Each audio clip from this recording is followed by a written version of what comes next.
Today's episode features guest Seth Goldstein, a founding member of Bright Moments, the Venice-based NFT gallery DAO that opened its physical doors in May 2021. Seth is an early internet pioneer, visionary entrepreneur, successful angel investor, mentor, and artist himself. He is committed to creating opportunities that harness and leverage technology for everyone. For more than 20 years, Goldstein has successfully built businesses that evolve the way people use technology to improve their lives. Seth, great to have you here. It's great to be here, Seth, with you in person. This is our first time we have a live guest slash host experience, guys. COVID is ending. IRL, and you can hear the gallery is loud. I'm going to tell them to be quiet over there. It's not good. Extra flavor for the episode, man. That's great. Yeah. Tell them to pick it up. Tell them to say something interesting. The gallery is actually down the street from me, and it's really cool to be here, and went to your opening event. That was a lot of fun.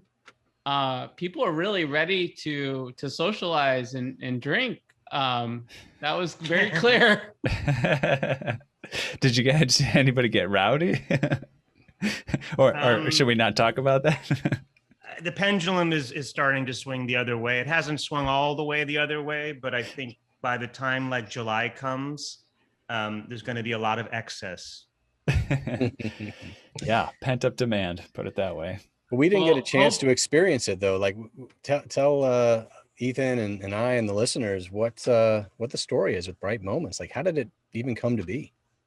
So I think there's a couple factors that went into it. I mean, obviously we're all coming out of pretty deep, depressing pandemic. And my case and our case here in Venice Beach, the only thing that was really open, in the dark days of, the fall and December and January was Minotti's coffee shop on Windward, right by the boardwalk.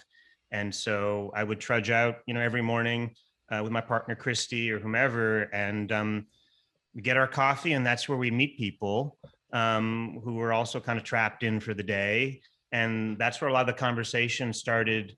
I had moved out to Venice about a year ago from the Bay Area. And I just started to meet people here in front of the coffee shop. And there's a guy named Stan, who's a AI ML researcher.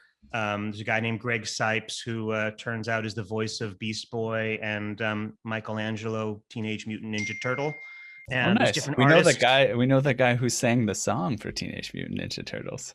So there you go. There's just a lot of interesting, Louis and Liam, his son, who run Minotti's and Townhouse next door. But it really felt like a community, even in those dark days. And so as I started to meet people at the same time, just out of curiosity, I was starting to explore NBA Top Shot. And was buying and starting to sell some Top Shot moments. And then I think on top of that, I was taking photographs and of the sunset at the end of the Venice, by the breakaway on Venice. And a friend of mine who I used to work with, Fred Wilson from Union Square Ventures, suggested that I take some of these synthetic videos I was making of the sunset and mint them as NFTs on Foundation. So I did that. And I remember back at the end of January, one of the NFTs that I'd minted, I woke up the next morning and it sold for 1 ETH.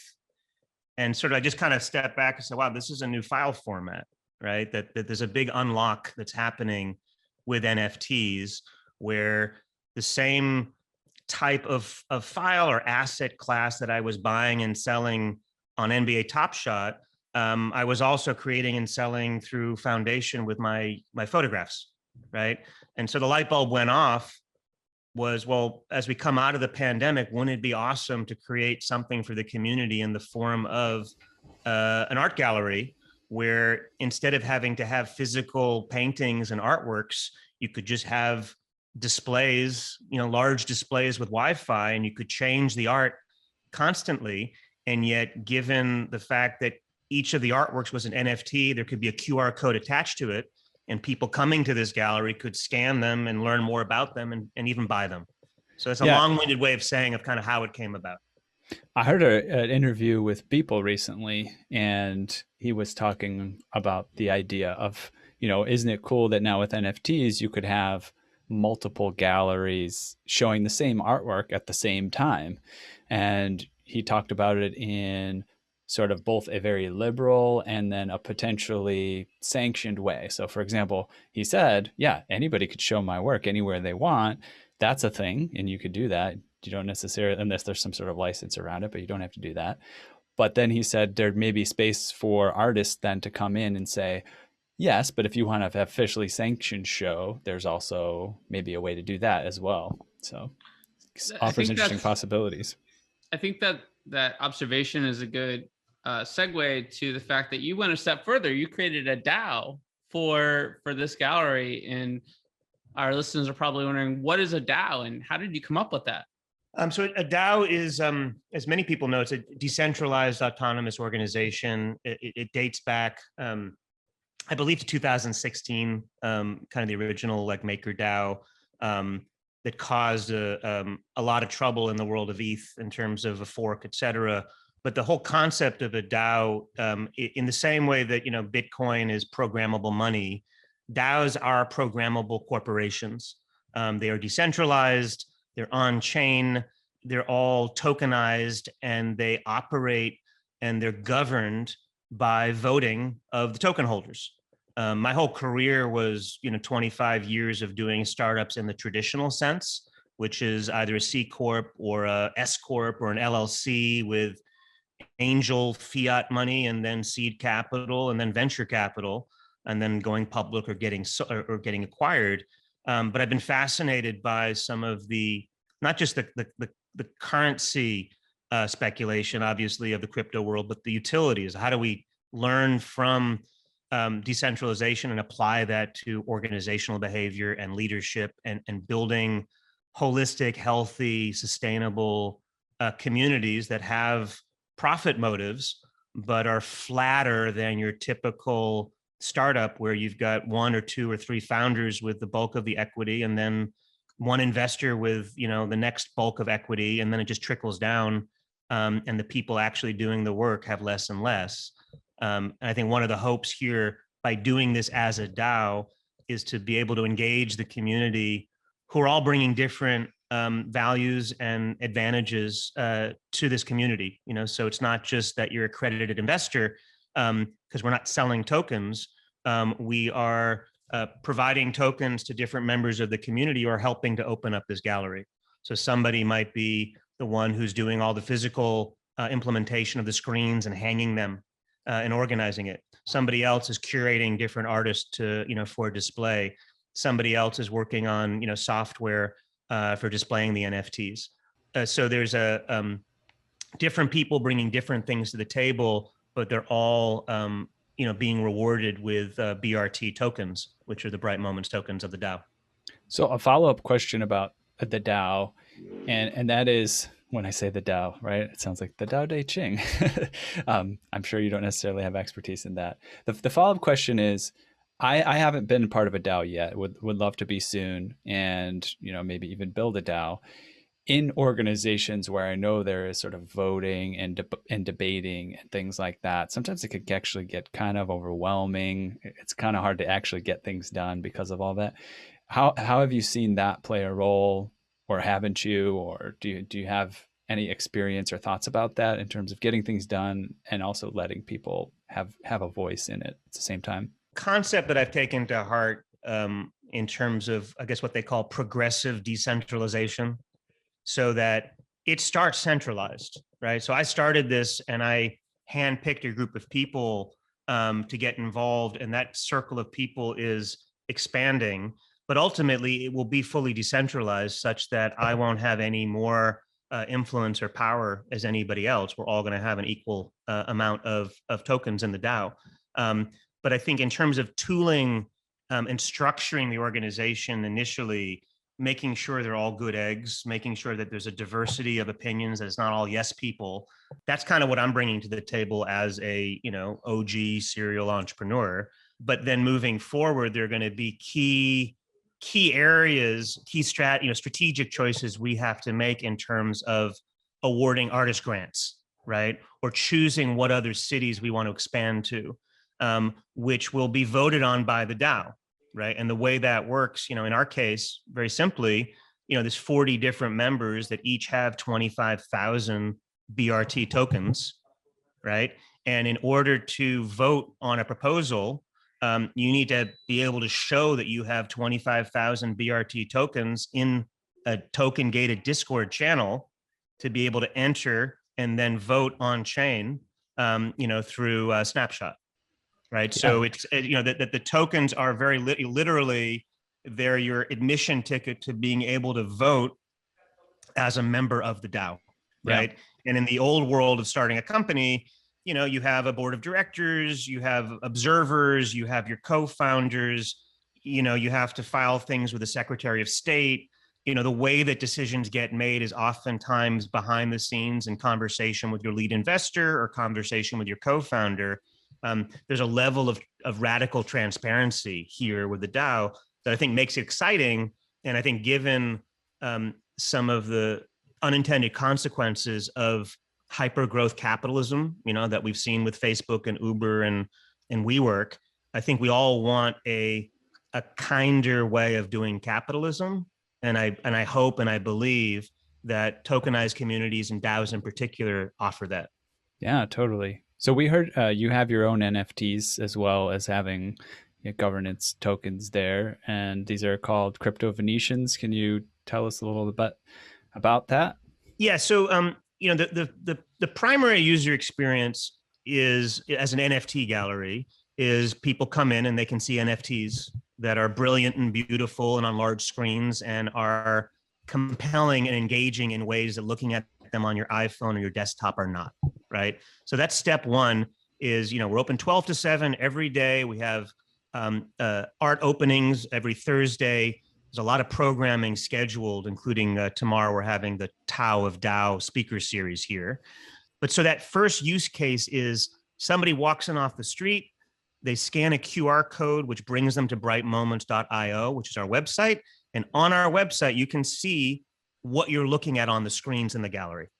And you can click on one of those tiles and see, that piece is on Foundation or that piece is on Super Rare. And you can see if it's for sale or it's been sold. And it's a traditional, insofar as there is such a thing, a traditional NFT viewing experience socially, right? Above and beyond that, though, what we wanted to make sure of is how do we, for whales or people that are already buying and selling NFTs, that's fine. They already have their MetaMask or their Rainbow wallet on their phone. They have ETH in their account to be able to pay for gas fees, yada, yada, yada. What about the majority of people that are NFT curious that come in the gallery that may not be ready to buy a $3,000 NFT or a $500 NFT?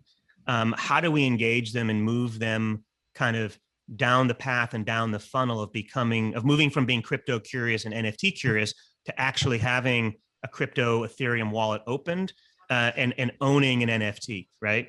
So what we decided to do along the lines of CryptoPunks and a lot of these other projects is to mint our own collection of NFTs. They're called Venetians.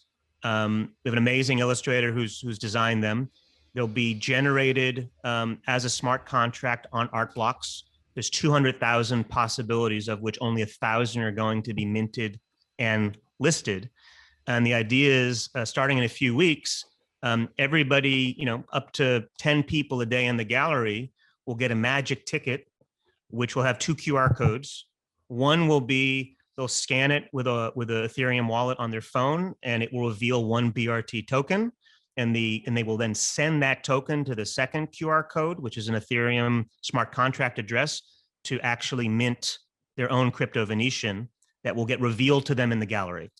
So we're trying to onboard people in this, we're as much sort of the art gallery of the future as we are a consumer bank in the future, where, in the old days, you go to Wells Fargo or Bank of America and they give you a passbook and a savings account and maybe a toaster. In the new world, you have to, you have to open up an Ethereum wallet. You have to write down your passphrase, your private key, and you have to fund it with some ETH so that you can pay the gas to mint a crypto Venetian or buy and sell an NFT? So guys, no morning meetings until I get my crypto Venetian. And and I'm really hoping there's one of a Venetian holding a Manhattan's coffee cup, because that happens to me the best coffee in Venice and my go-to spot, the place that Jeff goes whenever he likes their chai or hot chocolate or something. He's not even a coffee drinker. He likes the spot, but I need my crypto Venetian with a Manhattan's coffee. How hard will that be to get? Well, I think what would be better would be, first of all, you have no control over which one you're going to get. That's so right. So it's true. It's truly random. It's generative art. However, what we're trying to figure out, and I'd love to open up this conversation here in the podcast, is I think we've seen, or maybe we're seeing the evolution from NFTs as being a speculative asset to being something more utilitarian, right? So, you don't just own a Zed horse. You can actually run them. You can breed them. You can make money off them, et cetera, right? Same thing, with, you didn't get Amoebits. I mean, you could in the open market, but if you had a CryptoPunk, that gave you the utility of getting Amoebit when they were minted. Or now we're seeing with the Bored Ape Yacht Club, you can't buy the merchandise unless you can demonstrate that you own one. So what we're trying to invent here with these crypto Venetians is how can they unlock local value from merchants and service providers in the local community, right? So that when you show your CryptoPunk to Manattis, maybe that opens up a secret menu. Or if you show it at Townhouse, the club next door, maybe you get in the VIP line, right? Or that maybe you go to Justa and you get, a discount, or you get some special appetizer. How do we make these NFTs like a loyalty card for local experiences? And then knowing that we're only going to be issuing 1,000 crypto Venetians every time we open a new gallery in New York or Berlin or Tokyo or Miami, we will mint another 1,000 crypto New Yorkers or crypto Japanese, which will be local characters. They'll be tied to that community, and try to engage with the local community and not just live in the metaverse. Jeff, Sarasota's got a good art scene, man. Maybe you need to open up one of these NFT galleries over there. Yeah, no, it's a huge one, right? With Ringling Circus and Ringling College here. It's little known, but massive art influence here. Yeah, I think I'm already talking to folks here about it, trying to bring NFTs to the forefront. And we'll talk about it, I think, in some hot topics later, but there are not a lot of people that know about NFTs, even though it seems like they do. So, yeah, that's pretty awesome. And let me clarify too, Seth.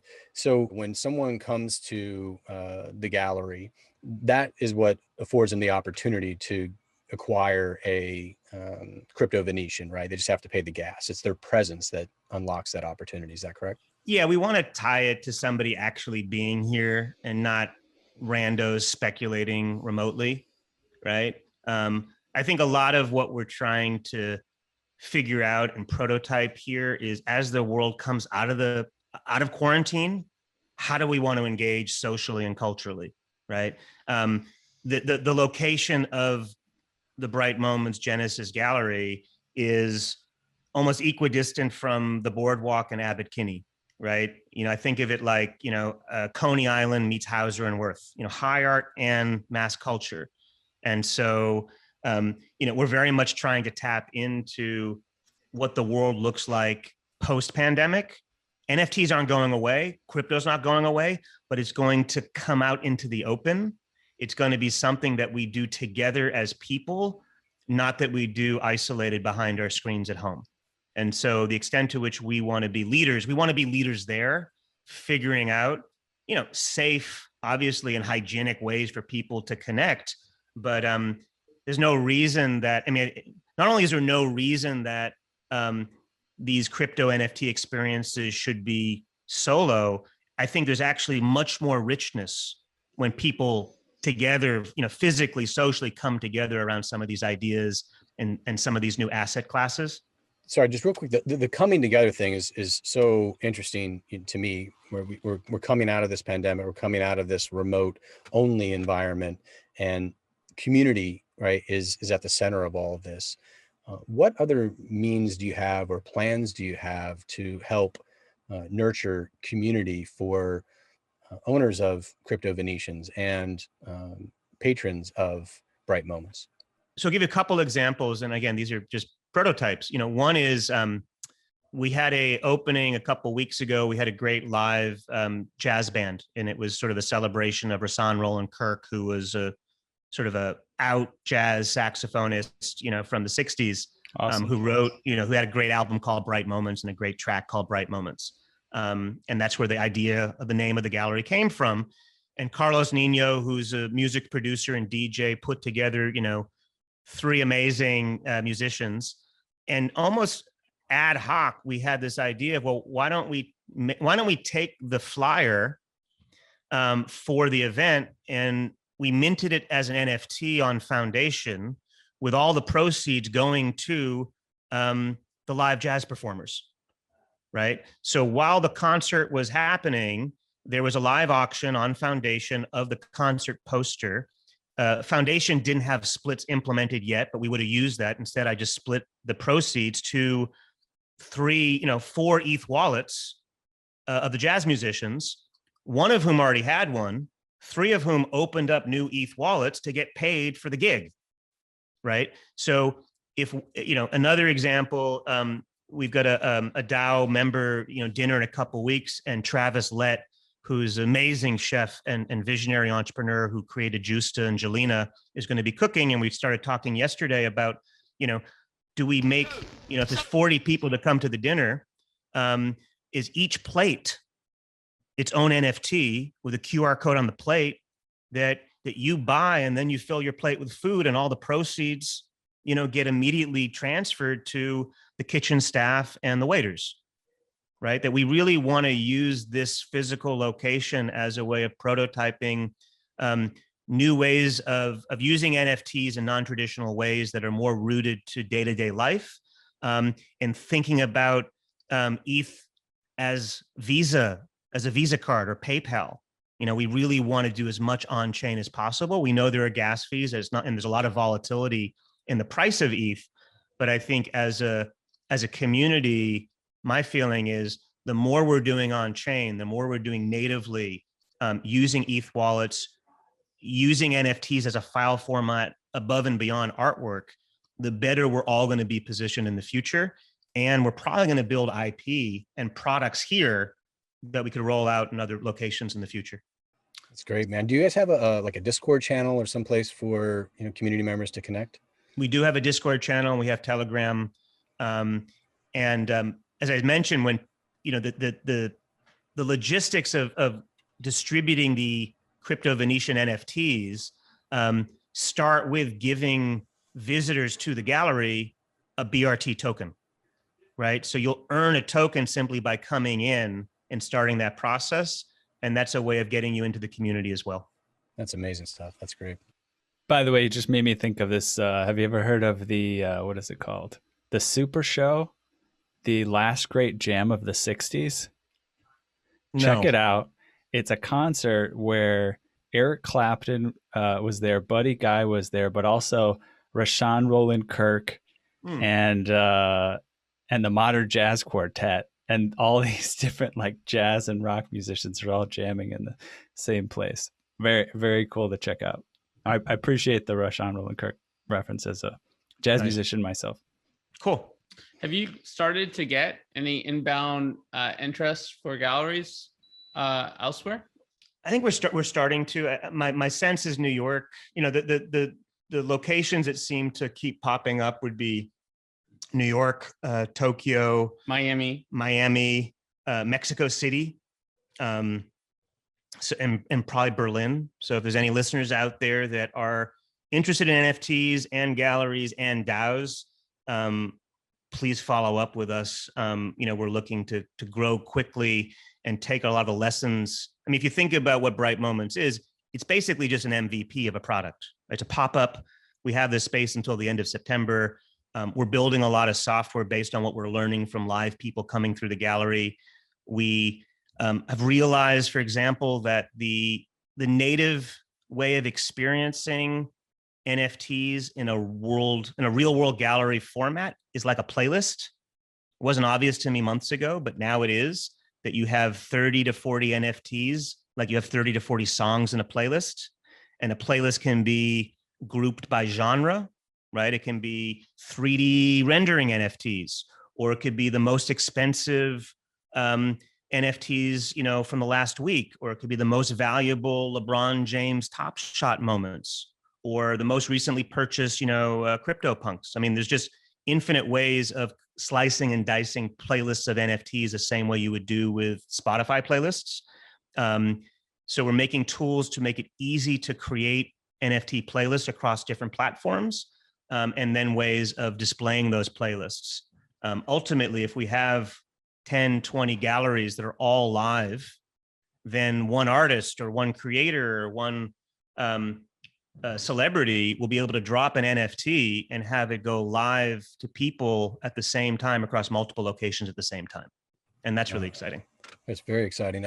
You know, it makes me think also though of Super World, right? The augmented layer on our physical world. And I think of your galleries, and if you have an augmented presence also in those physical spaces, it's activated by those physical spaces. You could literally have a physical gallery representing digital goods in an augmented world. Like, it goes on and on. It's mind blowing. It's really cool. Yeah. So we're going to want to set up, you know, we'll set up Bright Moments virtual galleries in Crypto Voxels and Decentraland.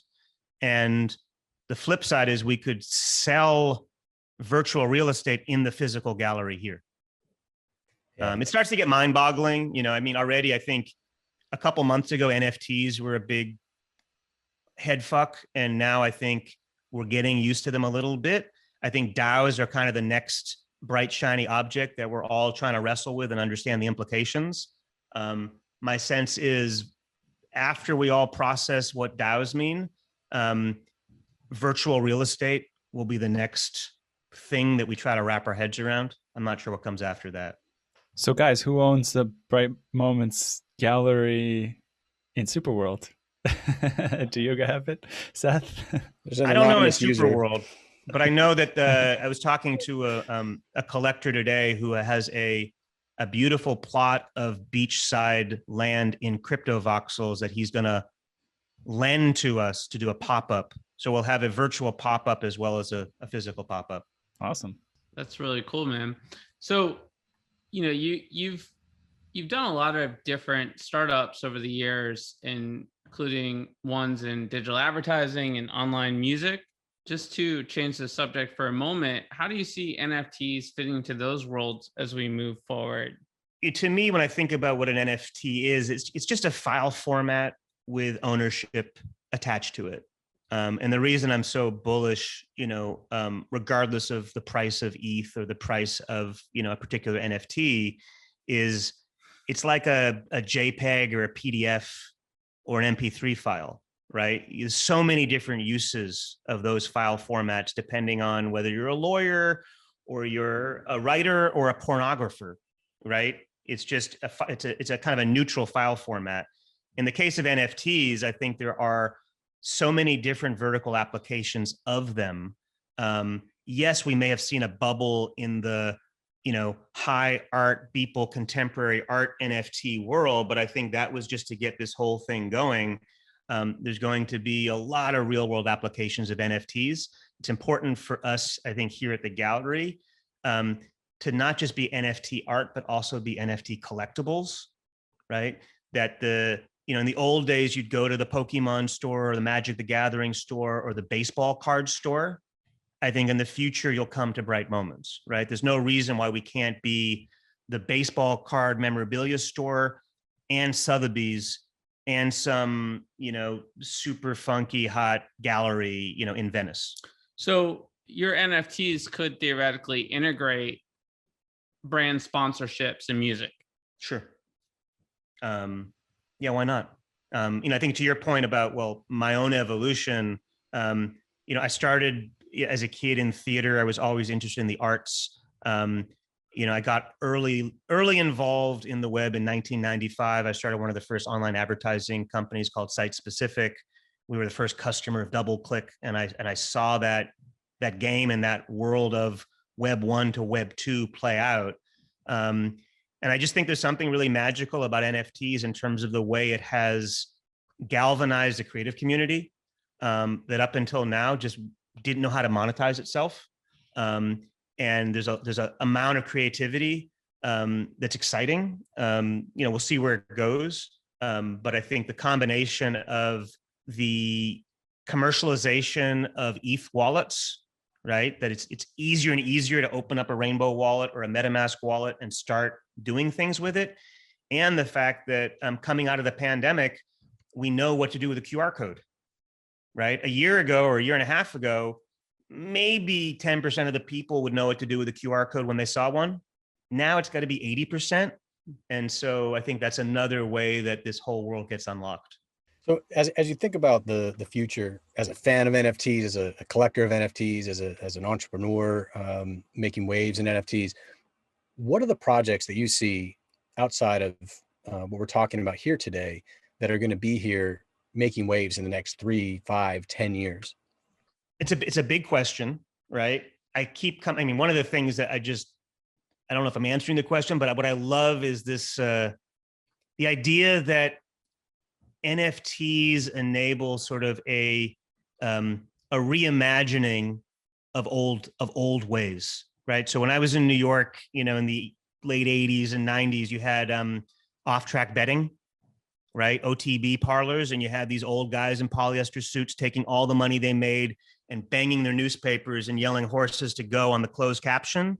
Like, we're going to have live Zed races here in a couple weeks, if, hopefully, where you're going to get crypto, whales, betting on crypto horses, right? In the same way, we've had people come through thinking about ways of taking a gem collection or rare coins and connecting those to NFTs.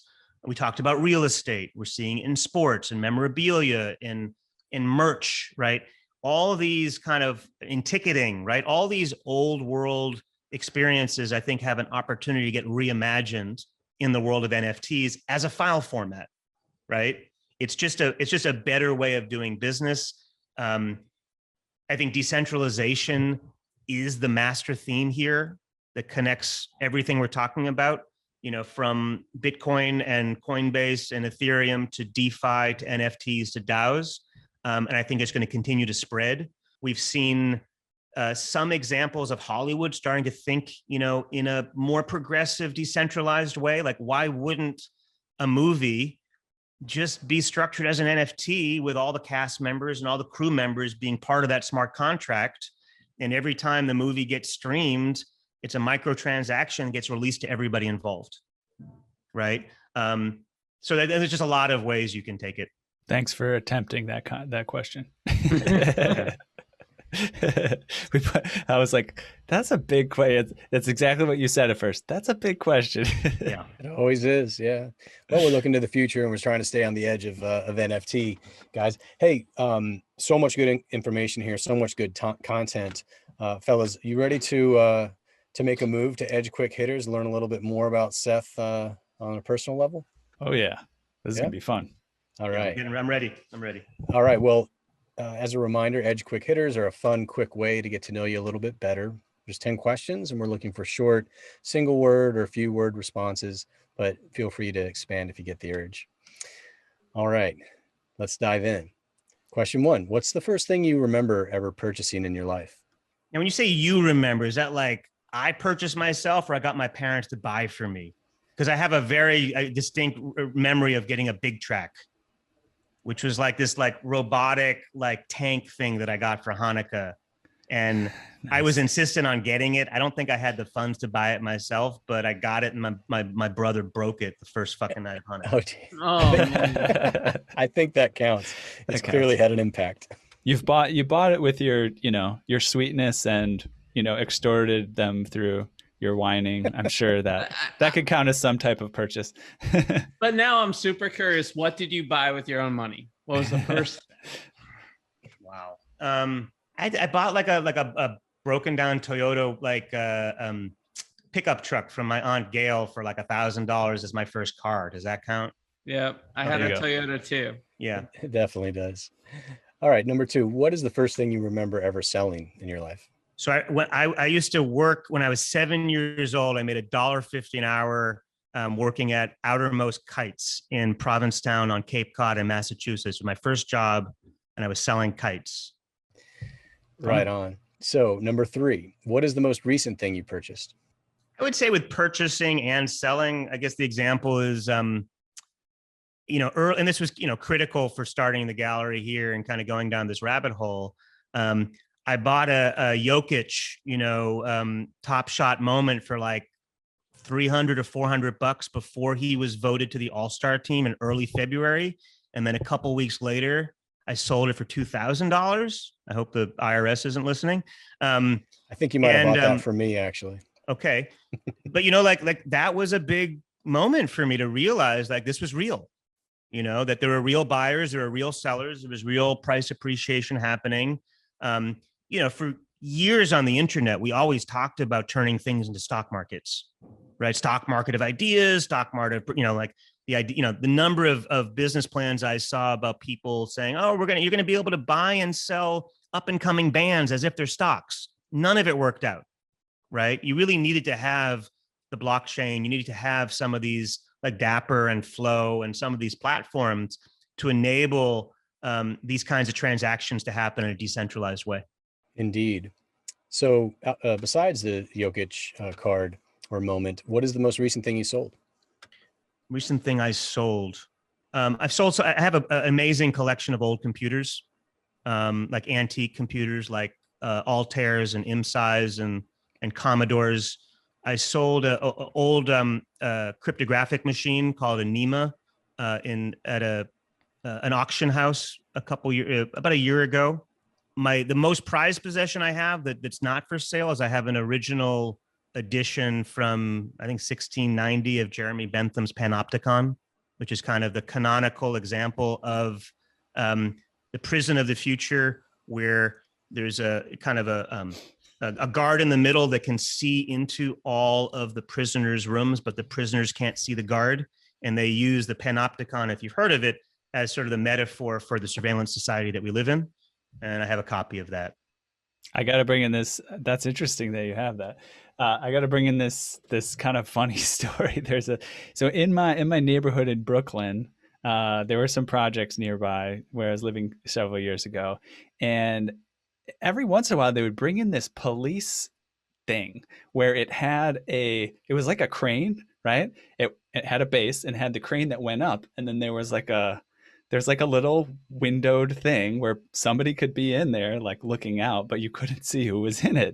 It's the kind of, it was very Panopticon-ish. Okay. But on top of that, there was this really kind of humorous for me moment, in a kind of weird way. I was walking from the subway by it, and there was a younger guy with a kid, probably like a 3-year-old, walking in, and the little kid said, what's that, Daddy? What's that? And the dad goes, without skipping a beat, he goes, well, that's to monitor the populace, son. It was perfect. The kid had no idea, but I got a kick out of that. That's parenting. So that was question 5. So let's move to question 6 then. If you could buy anything in the world, digital, physical, service, that is currently for sale, what would it be? Let me come back to that. Next question. Sounds good. What do you got? I'm trying to buy less. My partner and girlfriend Christy is really teaching me to be more minimal. So I'm trying not to covet things. I definitely want more, more like nature. So if I could buy some really just beautiful natural property around the world to hang out, that would be nice, right? I don't really need more toys or technologies or gadgets. I've got plenty of that. Trying to think more in terms of like just buying some peace of mind. Right on. Perfect blend of Eckhart Tolle and Marie Kondo, right? There you go. Right on. So if switching gears a little bit, number 7, if you could pass on one personality trait of yours to the next generation, what would it be? I'm very optimistic. I mean, I'm very comfortable pursuing my visions and my ideas. It's kind of like a holy a holy order of mine. Like I can't do anything other than scratch the itch of the things that interest me. And so in terms of passing that on, I think that's important, because a lot, I have two boys, they're 22 and 19, and I want them to be independent. I want them to be entrepreneurial. I want them to learn, from experts. I want them to learn skills, but I want them to try things. We only live once. And I think a hallmark of my career has been just not being satisfied and really trying to try new things. And I think, building an NFT gallery DAO coming out of the pandemic in Venice is a good example of that. It's never been done before. So why not? And we'll figure it as we go. I think the flip side is, what personality trait would I eliminate? Unfortunately, they go, that sort of raging entrepreneurial curiosity can also be, if not checked, be very impulsive, right? And so it's great to be comfortable taking risks, but you don't want to get addicted to taking risks where you become a gambler and you become a degenerate fool. So balancing that and not being, how can you be intentional as an aggressive entrepreneur without being impulsive? The key is you only do the Zed horse racing here once a month and no more, no less. Yeah. Something like that for sure. Okay, that was question 8. Moving on then to question 9. What did you do just before joining us for the podcast? I play paddle tennis every morning in Venice. I started last summer. I'm slightly better than I was. Paddle tennis is like tennis meets ping pong. It's on the boardwalk right by Muscle Beach. It's got its own fairly, at least looks very closed community. A lot of old guys wearing interesting, different kinds of braces and headbands and visors, and the sound of the ball, because the tennis ball is deflated. No Tom Brady jokes, please. It's a great sound when these smaller sort of tennis rackets hit these balls. So I was playing paddle tennis. Not to be confused with pickleball. Don't call it pickleball. It is not pickleball. Never call it pickleball. That's what I was going to ask, and I'm sorry I didn't ask. I'm sorry I did ask that. No. I'm sorry I said that I was going to ask that. I shouldn't even said that. That was the question I had. Remove that from the tape. Well, what are the differences with pickleball then? I don't know. I played pickleball. I have not played paddleball, but paddle tennis. Paddle tennis. But pickleball is with like a plastic ball usually. Paddle tennis is with a deflated tennis ball. All right. So in Spain they call it padel, and you can actually play off the walls. Well, when you're done playing someone that knows how to play and you're tired, I challenge you to a round. Absolutely. I'm here. All right, guys. Last question. Question 10. What are you going to do next after the podcast? So actually, I'm working with Greg Sipes, who I mentioned, who's one of the members of the DAO. And we're working on a sort of a script for the crypto Venetian onboarding, so that when you come through the gallery and you get your magic ticket, you come in the back and there's going to be a kind of a retrofitted arcade game that'll be sort of tricked out with an LCD monitor, and it'll basically walk you through this experience of opening up your Ethereum wallet, sending the BRT token to the smart contract and getting your crypto Venetian. How do we boil that down, make it fun, make it entertaining, give it a voice, give it a character, kind of do a Hollywood approach to it, so it's not just for nerds who study computer science. Right on. Sounds exciting. I can't wait to get back out to Venice and check it out, man. Looking forward to it. You guys ready to move on to hot topics? What do you say? Let's do it. Sounds great. Yeah. Appreciate the answers, Seth. Yeah, very curious about Seth's opinion on what's in the news. So first thing we have here is Iconic signs NFT licensing deal with Bravado, Universal Music Group's merchandise unit. So apparently Bravado, they haven't actually signed any particular deals with any artists, but Bravado's roster includes some of today's leading names: Ariana Grande, Adele, Billie Eilish, Blackpink, Elton John, The Strokes. So they got quite a catalog. This sounds, well, I guess what I've been impressed with lately is these bigger players just jumping in.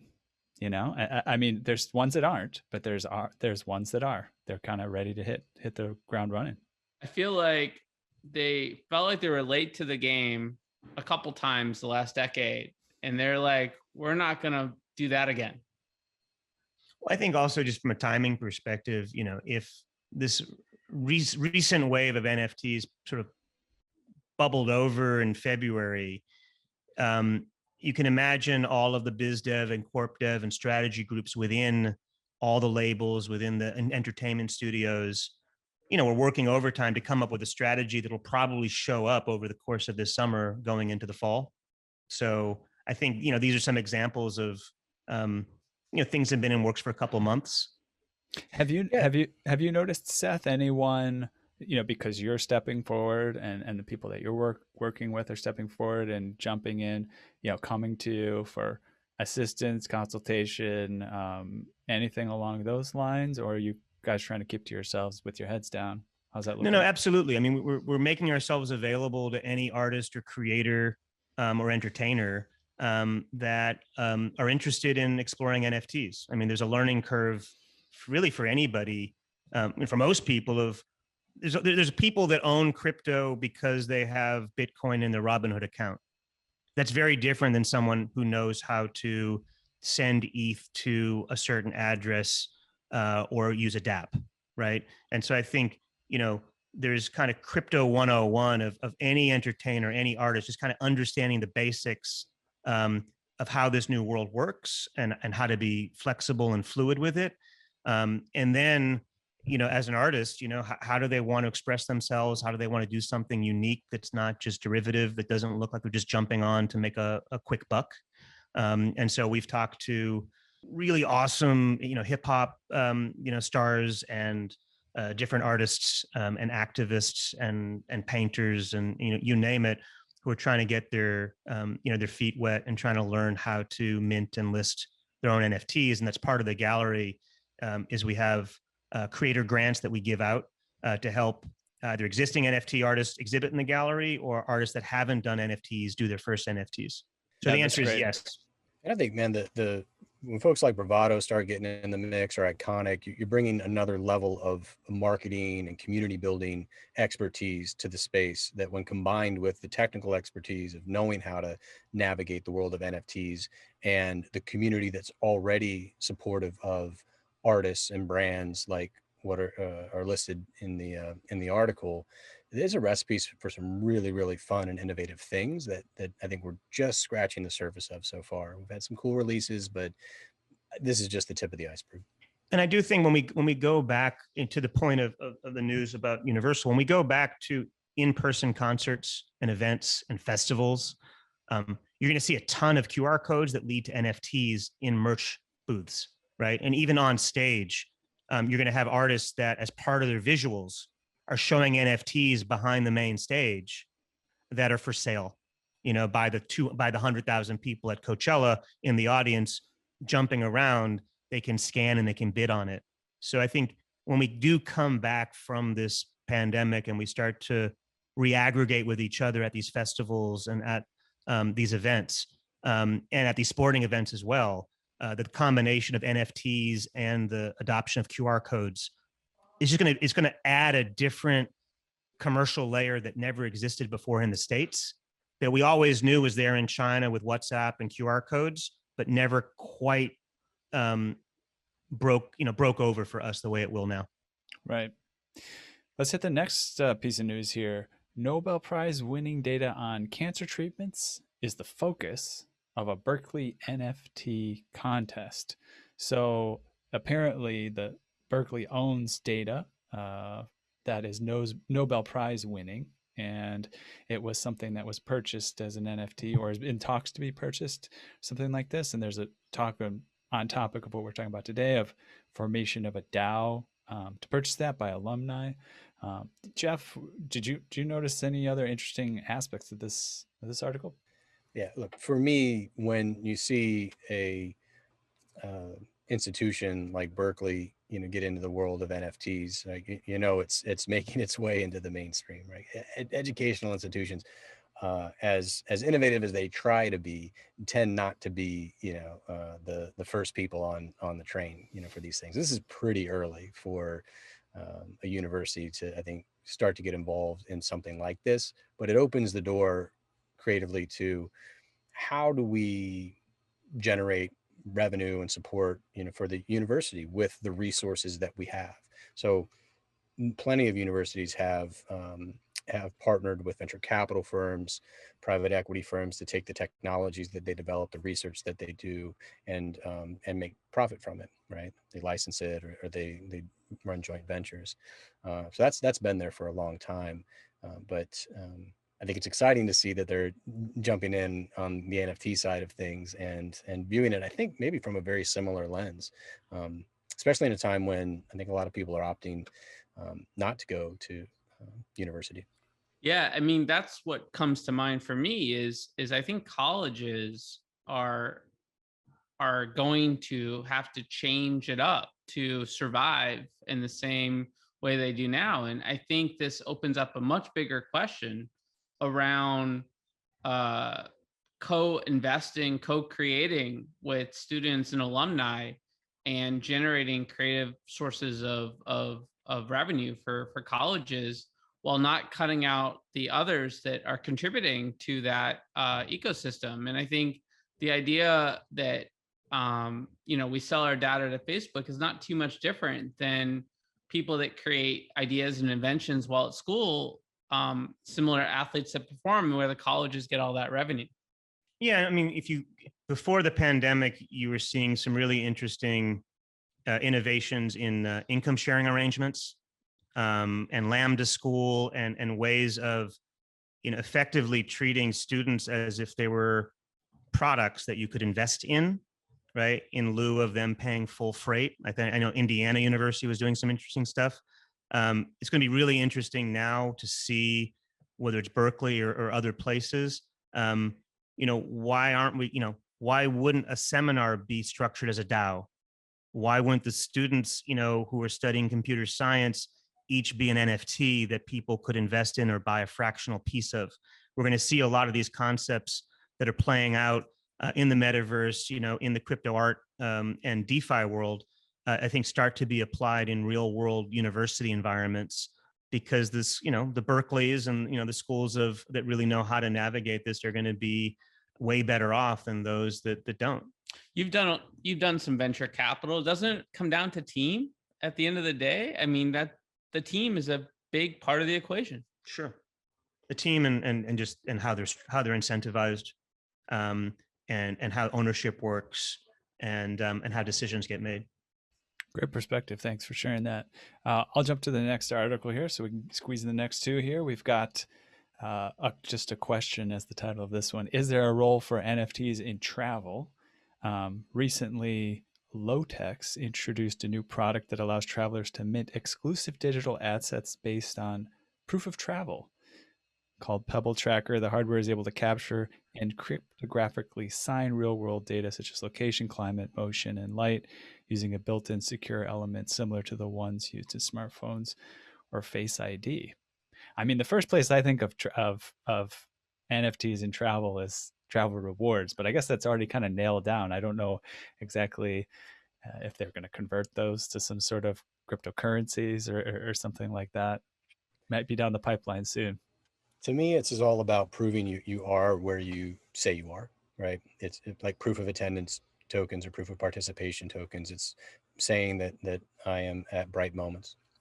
It's being able to legitimately say that without having to take an action, to scan a QR code or take some type of active step to prove that, like literally just your presence there. So yeah, geolocation, but it's combining all those things together. So what does that open up for travelers? There's all kinds of mementos that people like to take with them from their travels. They buy things, or they take photos at a certain location or whatever. Imagine all of those things taking the form of an NFT and being able to be shared and traded or sold, or being the binding element of why somebody's part of a community, because they visit Bari, Italy, and the other members of Bari all have this one particular thing. I think there's something in there around that's really special about travel, and also other fun things like geocaching or like treasure hunts, right? And proving that you're at a particular location and having some interaction that that's demonstrable that can then bind you with other people as part of a community. There's a lot of stuff in there.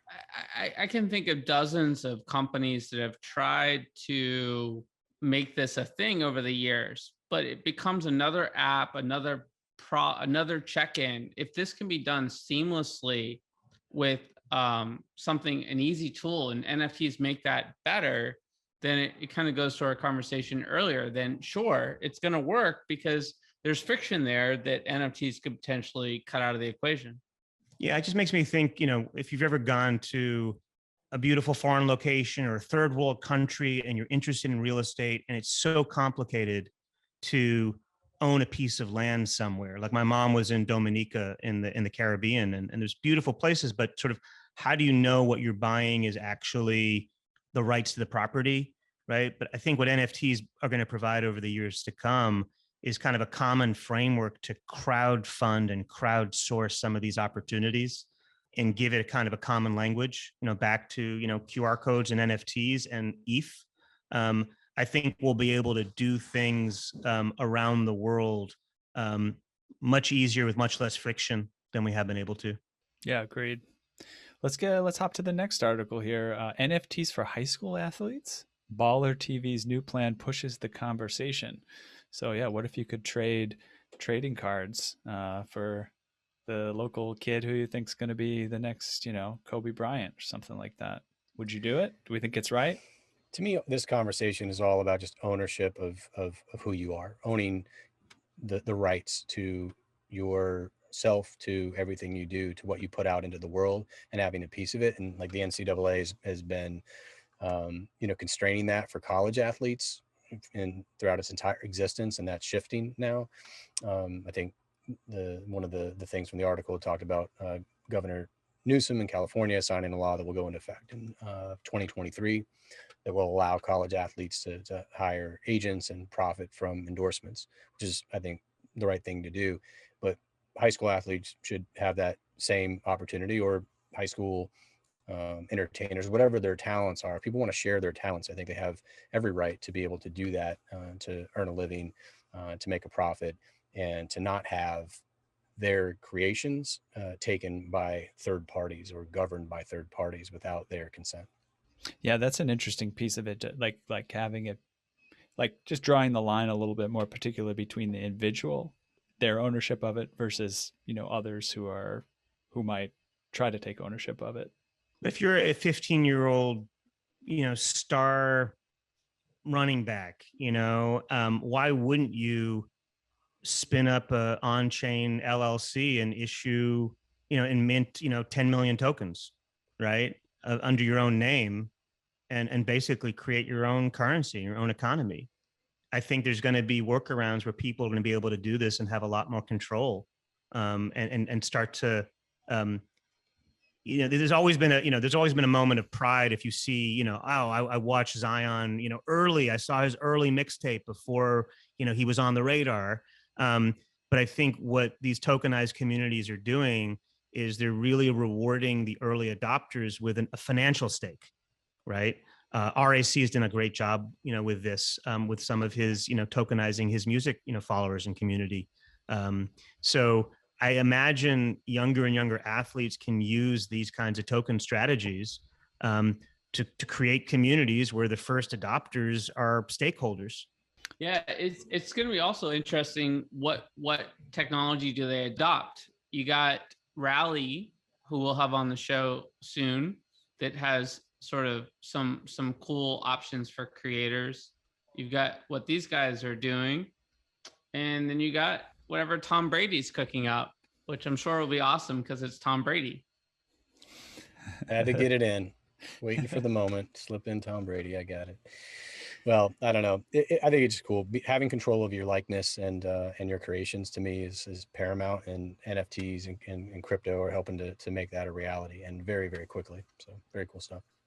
Yeah, just quickly before we wrap up here, I mean, there is a controversial aspect to it. Maybe there's reasons why we don't want kind of kids in school engaging in commercial activity to a certain degree, because maybe different kids are progressing at different rates, and it could put a lot of social pressure between kids, having these things go on, especially around the sports that they play at school.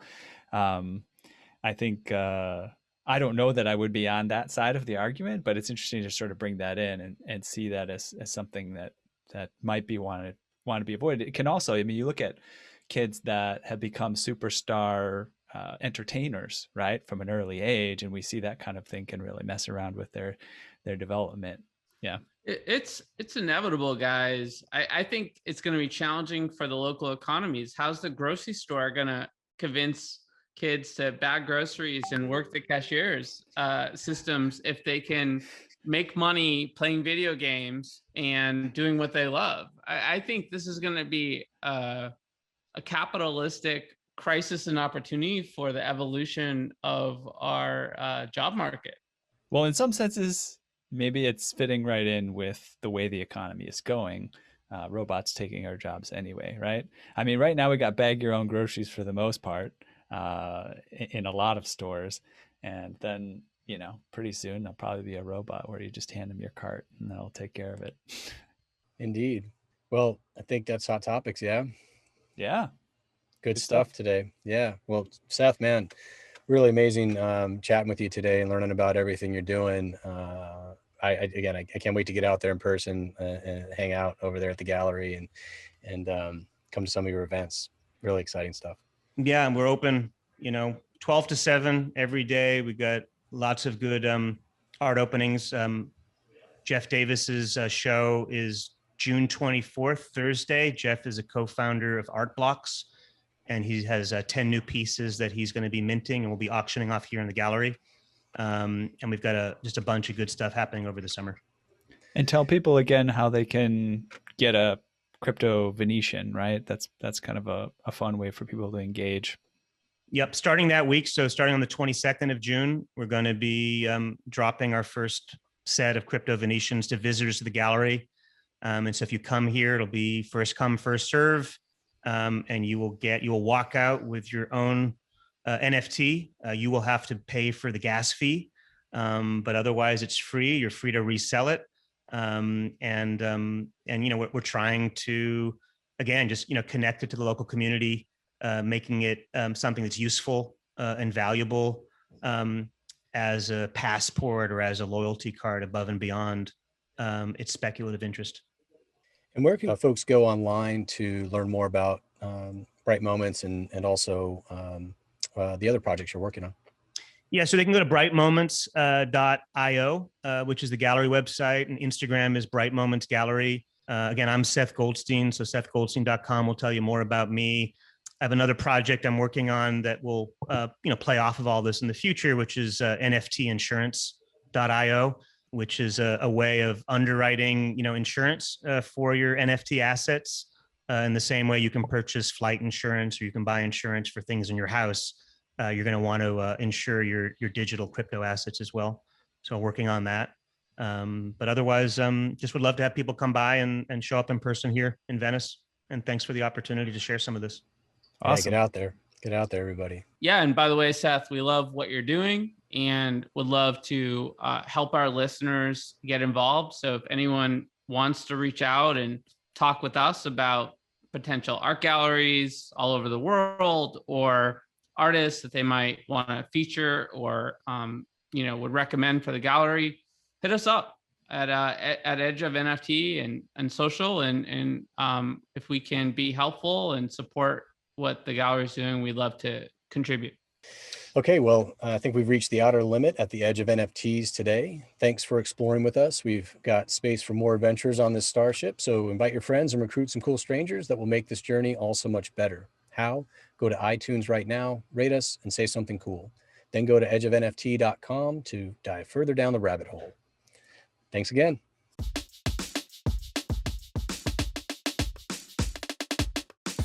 Welcome to the Edge of NFT podcast with your hosts, Jeff Kelly, Ethan Janney, and Josh Krieger. We aim to bring you not only the top 1% of what's going on with NFTs today, but what will stand the test of time. We explore the nuts and bolts and the business side, but also the human element of how NFTs are changing the way we interact with the things that we love. This podcast is for the futurists and dreamers, the disruptors and creators, the fans and connectors, and the makers and doers that are pumped about this ecosystem and driving where it goes next.